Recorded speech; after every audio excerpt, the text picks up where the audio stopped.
You're listening to Now I've Heard Everything. Interviews from the 80s, 90s, and 2000s with voices from the past.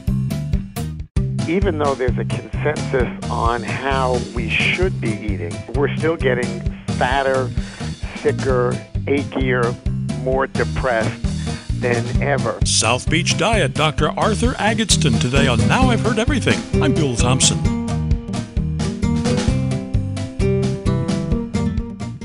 Well, if you're trying to watch your weight, you know that diet books come and go. Fad diets are a dime a dozen. But about 20 years ago, a new diet book appeared that has had real staying power. It was called the South Beach Diet, and it was the creation of noted cardiologist Dr. Arthur Agatston. With its emphasis on limiting fat and carbs and on increasing dietary fiber, the South Beach Diet quickly demonstrated its popularity. Yet by 2011, Dr. Agatston was worried about how well the American people were actually doing or not doing. So he wrote another book called The South Beach Wake-Up Call. And that's when I had the chance to talk with him. So here now, from 2011, Dr. Arthur Agatston. Just watching in my own practice as well as watching the country, even though there's a consensus on how we should be eating, we're still getting fatter, sicker, achier, more depressed than ever. As a matter of fact, one of the interesting statistics is that Colorado was the thinnest state in the union when we started doing the statewide obesity rates in the late 1980s. They're still the thinnest state, or close to the thinnest state, but today, but by 1989 standards, they'd be the fattest state. So what's the thinnest state today would have been the fattest 15 years ago. And what we don't realize is it's not just our waistlines and obesity, and it's not just heart disease. It's diabetes and all the chronic diseases, many forms of cancer, arthritis, macular degeneration, Alzheimer's. And so we're just going downhill. And with all the debates about health care and what type of healthcare system to use, I would argue that if we don't do something now, particularly about the younger generation, our healthcare system is going to be overwhelmed by chronic disease, and it's going to bankrupt us. It's our national debt in dollar terms is not the only national debt we're building up. We're building it up in medical illness terms. And if we don't do something about it now, it's going to bankrupt us as sure as the national debt is. As you just alluded to, I gather what alarms you quite seriously is the fact that this is happening to younger and younger Americans. We're not talking about people in their 50s and 60s and 70s. We're talking about people in their 20s and 30s. Yes, absolutely. We talk about Generation S in the book, for the sickest generation. And it's interesting because the actual rate of death from heart disease has been going down ever since the 1960s because of better medications for blood pressure, for cholesterol. The at-risk groups have been smoking less. But something's changed in this youngest generation, where it's measured in the 30s and 40s. The amount of arteriosclerosis and the amount of heart disease is plateauing, and it's actually increasing. And this is a generation I would call the first sedentary fast food generation. And what it's telling us is that our bad toxic lifestyle is trumping our advances in medical advances, in medical therapy. And when you look at the kids, the youngest, they changed type 2 diabetes. It used to be called adult onset diabetes. Now it's called type 2 because kids are getting it, and they're getting it actually frequently. So what we used to call adult onset diabetes, we can't call it that because kids are getting it. They're also getting sleep apnea and all kinds of adult diseases. That's incredible. It's sad that we're getting sicker faster than the doctors can make us well. That's very well put. Thank you for that. I will definitely use that soundbite again. That is exactly true. And some people have called it the golden age of medical science and the dark ages of healthcare delivery, and I think of public health. And it is going out of control. And you see it with the kids. You see it if you go to, I'm in Florida, to Disney World, any airport. It's dramatic, and it's not, I'm in a sense predicting these bad effects in the future. It's already happening. Our medical care costs due to obesity-related illness is skyrocketing already. So it's not just some wild prediction for the future. It's already happening. But here's what I don't understand. As you said at the outset of this interview, we've known this for years. You've been talking about this in your own books for years. People know what is healthy to do. They know what they should and should not eat and what they should and should not exercise. They should get enough sleep. Why don't we do it? Well, some people are. There is a change, and I like to say that the diet debates are over. We're way past low fat versus low carb. It's the quality of fats and carbs, and getting more exercise. And one of the things we talk about in the book is the importance of sleep, and that's relatively recent. That we've known how lack of sleep makes us sicker and fatter, not just tired the next day.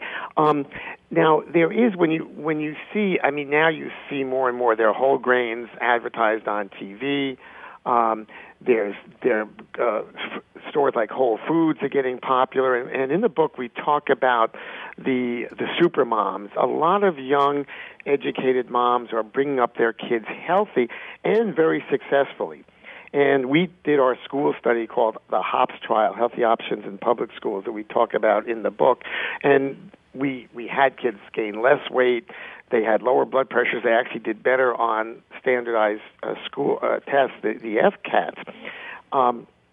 But they, and we know kids will accept this, but it hasn't filtered down. And one of the purpose of the book was to sing the praises of the super moms and the schools that are changing, but it has to be a movement that's accelerated. So there is a change that's happening, but it's in a relatively small proportion of the population. And the other thing is our fast food, the technology has changed. So while our knowledge has improved, there are unintended consequences of all the technology. I liken it to in the Industrial Revolution. Nobody planned that we were going to do air pollution, and with the digital revolution, they didn't plan that we were going to be sitting slumped over computers all day and be able to grab food in 2 minutes on the way home at the local fast food restaurant and feed your kids that way. So these are unintended consequences that we describe in the book of the march in technology, and we have to understand it and get a handle on it to turn it around. But it also sometimes feels like I'm swimming upstream because I try to eat healthy, but all the marketing comes at me full force and says, oh, wouldn't you like this delicious supersized meal instead? And, if I were the parent of a teenager, which I'm not anymore, thank goodness, if I were, I'd be looking at, trying to get them plenty of sleep, but then school starts at 6:30 in the morning.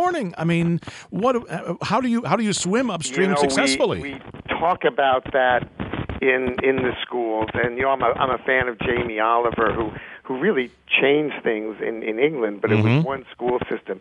Here, unfortunately, we have to do it local, county by county and school system by school system. But you're absolutely right. Kids, that you need a good night's sleep. Kids do not perform well when they don't get 8, 9, 10 hours of sleep, depending on how young they are, and that has to be a priority. So we may have to start schools later and give less homework and more time for exercise.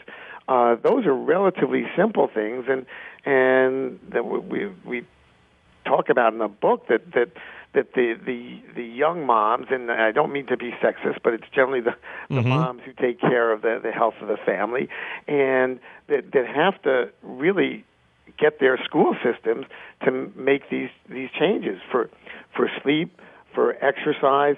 And what we did, we just put healthier food in the cafeteria, school cafeteria, and gave the kids some education, and we know it works. But there's a lot of resistance, and we what I really want to do with the book is help build up a momentum that we have to change today. It's getting more and more serious. Now, let me ask you, on a personal note, I'm in my mid-50s. I'm overweight. I'm sedentary.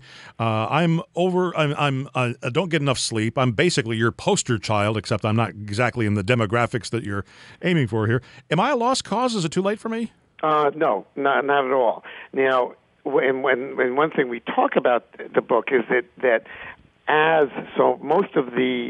most of the obesity epidemic is found in our bellies, and it's a survival mechanism gone awry.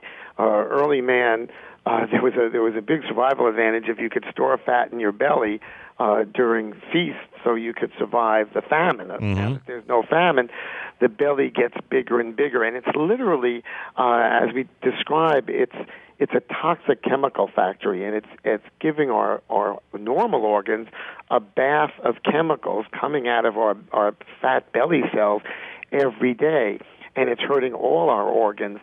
We can measure what we call in the book rusting, the early arteriosclerosis. We can do the simple scan that I developed years ago, the calcium score, which is a simple CT that's gotten very affordable now. You usually can get it for $100, and that tells you if you're building up plaque in your coronary arteries that can cause a heart attack in 5, 10, 20 years. You'll already have plaque.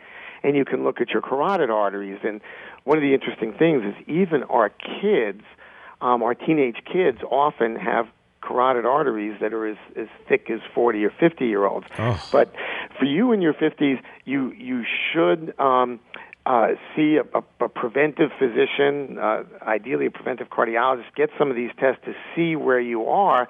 But you can lose the belly.